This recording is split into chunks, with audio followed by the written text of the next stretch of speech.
This is Just Dad, and I would like to welcome you to the Girl Do It Yourself podcast. I'm passionate about all things creative, from DIY and home design to motherhood and self-love. I'm a mom of 3 boys, a small business owner, and a creative. And after overcoming some struggles, I ventured into DIY, power tools, and design projects in the place of therapy, basically. And I'm here to encourage and inspire other women to pick up the tools, do the hard things, and figure this crazy life out as best we can along the way. So join me for relatable stories, inspiration, and a dash of humor on design, DIY, motherhood, growth, mindset, and more. Buckle up, because my ADHD is about to take us on a wild ride. All right. Hi, guys, and welcome back to the Girl Do It Yourself podcast. Don't mind my hands. I am coming back. It has been 7 months since I recorded since I released my last episode, and I'm trying something new this time. I'm adding video. You'll still be able to listen with just audio, but that way I can post to YouTube, also Spotify, and then social media. I'm going to have an audio or a visual aspect to it as well. So put on like a normal looking shirt, brush my hair, put on a little makeup. But I just want to come over here and kind of talk about what I've been up to, and then also what I've got planned. I've got big plans. I always have plans going on in my head. So let's see. I hope you had a good last 7 months, good summer. So I decided to completely take the summer off from almost everything. I did some content creation over the summer, but this was my last summer home with all 3 of my boys before they all started school. So they are now all in school. My youngest is 3. They call it pre-K 3 here.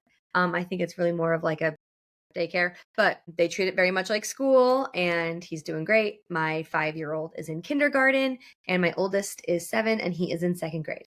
So it's definitely a new phase of life for me. I now have about 6 hours a day to myself, and I've been just trying to catch up on stuff, but I've got big plans, and I'm going to talk about that in a minute. But I've got a lot of stuff that I want to do, and it's coming down the pipeline really soon. So let's see.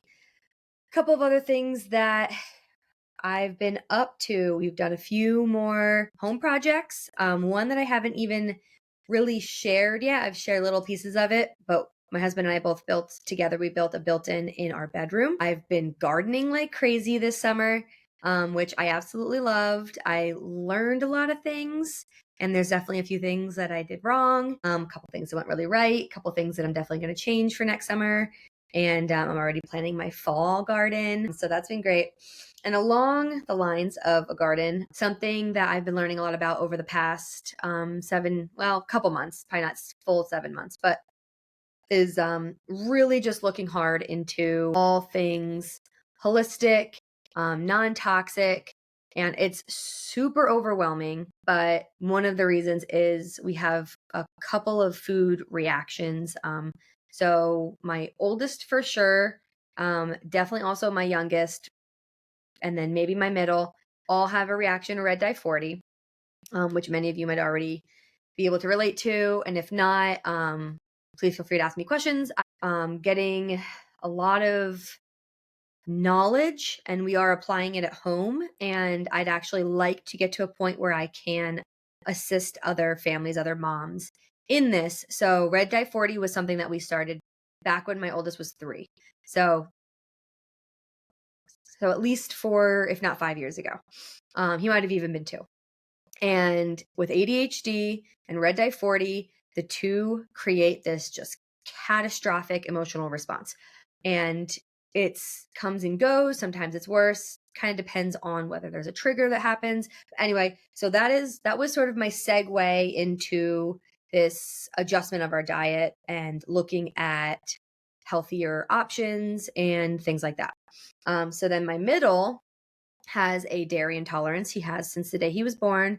And now we've also recently discovered that he most likely also has a soy intolerance. And so now we have removed soy almost completely. Dairy is manageable because he is able to take a lactate pill and still eat dairy, but we do try to limit as much as possible.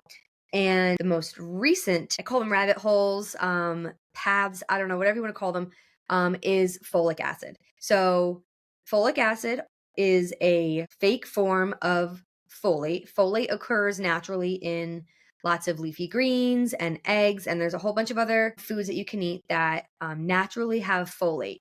Now, when I was trying to get pregnant after my oldest, I had 2 miscarriages. And after the second one, my OB tested my blood and we did a panel, and it came back that I have a gene mutation called the MTHFR gene. Now, there's a lot of speculation over how much this matters, what this actually does it even affect anything? There's a whole lot, and I've had very mixed responses and very mixed. But I recently listened to a podcast. It was a Joe Rogan podcast with, oh man, I forget his name right now. I will link it in the show notes because for me, it was life-changing. He discussed folic acid and folate and what happens when people with the MTHFR gene mutation consume both of these products or are lacking of folate. And we suspect, since it's genetic, that our kids have it. And we have actually, through process of elimination and just body responses, suspect that my husband also has it, and must somewhere in his family might have it as well. His biggest issue is indigestion and heartburn. He suffers from like chronic pain from it. And since we have removed folic acid from our diet, and this has just been in the past couple weeks, he says his heartburn is almost gone, like almost completely gone. He gets it every once in a while if we, go get McDonald's on the way home from football practice or something. But for him, this has been life-changing. He said that he didn't even really realize how often he actually has it.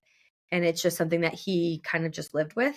And since removing folic acid, it's been insane. And it kind of goes hand in hand with gluten. It also kind of goes hand in hand with organic. So these are all things that have been going on in my brain. And it's been really overwhelming. It's been really emotional for me because I feel like I've been poisoning my kids and I didn't know. And I'm not going to go too far down the rabbit hole of the food industry and what's in our food right now, but it's crazy. It's crazy. So I have been doing a lot of research. I've been doing a lot of stuff with that. So that being said, coming up, I have been working on a full rebrand. And so I'm talking not just like a singular business, but how all of the things that I love to do, all of the things that I've talked about over the years on my social media and on my website, all that stuff, how I can bring it all together so that my ADHD brain makes sense to everyone else. And so that I'm going to be finalizing and releasing soon, hopefully in the next few weeks, along with this rebrand and this digital presence. I am also strongly working towards starting my own design business. So I do not have an interior design degree. So I hesitate to say true interior design simply because certain projects and certain circumstances require interior design degrees and licensing. But interior design specialist or home design specialist, something like that, is the direction I'm going. I'm still trying to nail down pricing and exactly what I'm going to offer and all that kind of stuff before I truly start pulling in clients. But this has been a passion of mine for years. I have an art degree, but I decided to go in the direction of anthropology and archaeology when I was 21. But since then, I've realized that that is not a super great career for someone like me with a family because it requires you to do a lot of moving around or traveling, and it's just not the right fit anymore. But I'm hoping my art degree, which ironically was just meant to be kind of for fun, will eventually pay off. I have been watching HGTV since we bought and built our first house in, it was 10 years ago. So 2014. Right after we got married, my husband and I got married, we found a builder and he built us a home. We were 23 years old. We got to pick all the finishes. I would not choose a single one of my finishes that I put in that house today. I picked Java colored cabinets, this really weird light yellow for the walls. We did bamboo flooring, which I loved the color, but bamboo is dense and scratches, and it was a nightmare, but we had already committed. So we ended up installing it in other parts of the house. But anyway, and then since then, I've just, absorbed every ounce of design and interior concepts that we could. We did some renovation projects, small ones, at our next house. And then in 2020, we ended up starting a full-blown renovation of a house that we owned in upstate New York in the Adirondack Mountains. We pulled everything down to the studs.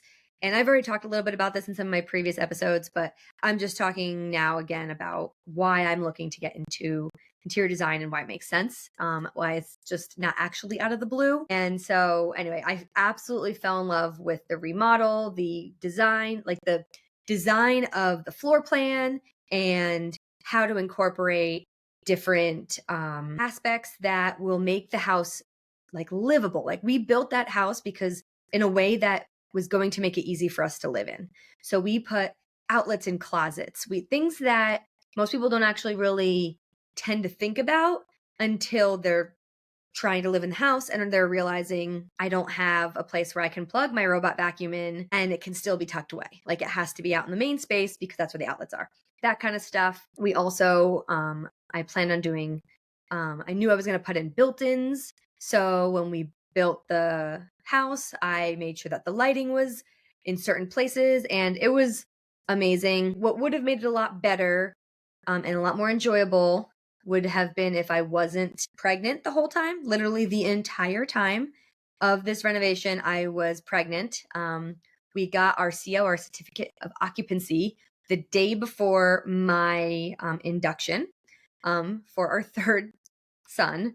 And so it was a wild time. It was incredibly stressful. We had really nowhere to live. We were staying in family members' houses and it was a lot, but it truly solidified the fact that I just it lights me up. It fuels my fire. I am just obsessed. And I am a huge admirer of Joanne Gaines, Shay McGee. And these women have these multi-million-dollar interior design businesses. I don't think either of them have interior design degrees. They both came into it kind of in their own way, in a very natural, organic way. And that is what inspires me. I have both of their books. I study them. I love their styles. So anyway, so as I'm kind of looking into this holistic health and then also design, I'm looking to see if I can sort of marry the two and focus a lot of my design work on like a wellness concept. So I'm still going to work within a client's parameters. What are you looking for? But I feel like so many people are looking for a place they're looking to turn their homes into a sanctuary. And they were always supposed to be, but the environment and the atmosphere outside of our homes these days is just stressful and you just want a place to go where you can feel safe and comfortable and have these soothing color palettes and I really believe in bringing in natural elements. We as humans were meant to spend much more time outside in nature than we actually do. And so natural lighting is very important to me. I put in huge windows in our house, in our renovation house. And I put as many windows as I possibly could. We moved every single window in the house, and it was a 1900 or 1850s farmhouse. and I moved every single one and added multiples, and it was so natural light, wood tones, natural wood, like I said, nature inspired, soothing color palettes. So we're talking blues and browns and greens. And then let's see, I took some notes, but this has actually gone, this is off the cuff. I've been thinking about getting back into podcasting now since I posted my last episode. It's been something I've been wanting to do. I haven't stopped thinking about it. And I'm even now just squeezing it in the last 30 minutes before I have to go pick my kids up from school. But I want, for one, it helps me. It really helps me get the words out and process things. And then I want to be able to find a way to help people get to where I'm at, or really more where I'm trying to go. And so that is kind of what's coming up. I would love to hear if you have any thoughts or ideas or questions or anything, because still figuring out how to do this. I don't know what I don't know, but I know I want to know it all. So if you have any recommendations or anything like that, please, I am open to it all. I am just taking everything in from the universe, and I'm a sponge right now, but I want to take action soon. That is my big goal. And this is my first step at taking action. And so whether you're just listening and you can't see that I'm flailing my hands around all over the place because I'm a New Yorker and that's how I talk, or if you're watching this and you're a little overwhelmed by how much I move and my facial expressions, I apologize, but I like this. I think I'm going to continue with the video, but again, audio will be just as good. And then one thing to keep an eye out for is I will be creating let's see, what was the word I used? I've written on my wall. Okay, yeah, an online publication. So this is going to be free, and it's really going to be something that helps me bring all of the ideas that I have going on up here and help them make sense to you. So I'm going to be talking about DIY. Maybe I'll give a little insight or tutorial, or something about the built-ins that we just are finishing up, or just with I'll share what I use, like the colors and the hardware and that kind of thing. It'll also bring in this holistic non-toxic concept, and how that can how you can do like first steps, or what kind of plants are good to have in your house to help filter the air and all that kind of stuff. There's so much information, and I know how crazy overwhelming it can be. That, and then also design and action steps that you can take. You don't need to hire someone to do it. And then if you are looking to hire, that maybe I would be a good option once I finally get all of my stuff sorted out. I am very passionate about this. I'm going to be doing e-design is one aspect of it. So Zoom calls, one-on-one, let's discuss what you're looking for, and I'll help you make a design and then help you source some things to put in this house. Now, if I recommend that you build a built-in, then you would be responsible for going and finding your contractor, and I could facilitate a little bit, but primarily I would be building a design that you can then take and implement on your own time, whether you do it yourself or you hire out. And then I'm also going to be looking at doing some local stuff. So I live in Wetumpka, in Alabama now. It's definitely not a place that we ever really expected to be, but we've followed my husband's career here, and I have loved it. They did an HGTV series show here, which is pretty cool. And so the whole downtown has been redone, and there's a couple cute houses, and maybe I'll do a little series of walking through all of that. But anyway, Montgomery and the surrounding area will be an area where I am going to do some in-person stuff. Hopefully, I guess fingers crossed. That's where I would like to go. So, because there's something fun about I enjoy doing mood boards and sourcing furniture and decor and all that kind of stuff, but there's just something magical about being able to stand in a space, see how I think a client or how I would like it to look, and then turning that into real life. Like I love that. I also love being on a construction site zone. I don't know why. Something about being involved in the where the walls go, and I wish I could explain it, but when it comes to home design, like I can envision it. I can see it. I there could be no drywall up and I can still see this beautiful built-in bookshelf or some sort of focal wall. Like I can see it in my head. It exists right here. And when I get to bring that to life, I love it. I am absolutely just obsessed with that. So that is kind of the direction I'm hoping to go. And on my podcast, I'm still going to be bringing in guests. I'm going to be looking into some interior designers, some hopefully people who are in the holistic space. I have a few friends who are years ahead of me in understanding all of these things, and so I might try and see if I can bring them on talk with me so that we can bring you quality information. And it's still girl do it yourself. We can all do it. And I just want to help inspire you to take the steps that you want to take. So, whatever that looks like, if something I can do or say can make that easier for you or encourage you to finally take that step, kind of like what I'm trying to do to myself right now, encourage myself to finally take that step and open a design business that I still feel like I'm an imposter. I feel like because my experience is only for myself, that I'm not qualified. But I'm hoping to prove myself wrong. And if anyone else feels that way about me, prove them wrong as well. So stay tuned. I'm going to have a full social media revamp coming up soon. And yeah, I think that's what I'm going to do for this first episode back.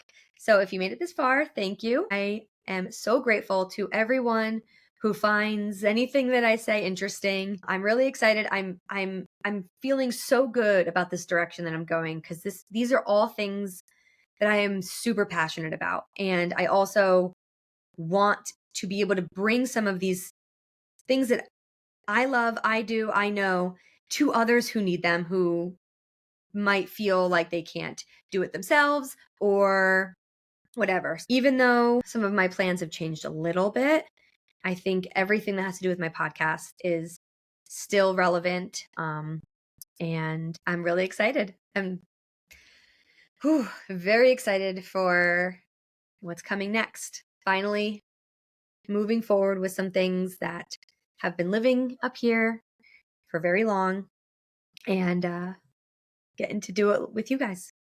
So, I'm trying to remember my tagline. I think it's until next time. Remember, girl, you can do it too. I think I will start brushing up and making these a little bit cleaner, but it was just time for me to sit down and do this. So I hope you enjoyed this show. Again, please reach out. It's not a burden. It's not, if you have a question and you want me to answer, you can't pick a color for a wall, or you would like to know, I just had someone ask me recently if they can put wainscoting in or beadboard in a bathroom, whether that's recommended. And I'd love to help. It helps me understand what you're struggling with and it gets my brain thinking, and I enjoy it. It doesn't bother me. So please find me anywhere where you know I exist, or right here on this podcast. Shoot me over a question and let's chat. So have a wonderful rest of your day, no matter what you're doing, and I will brush up again and have a better episode for you guys next time. Thank you.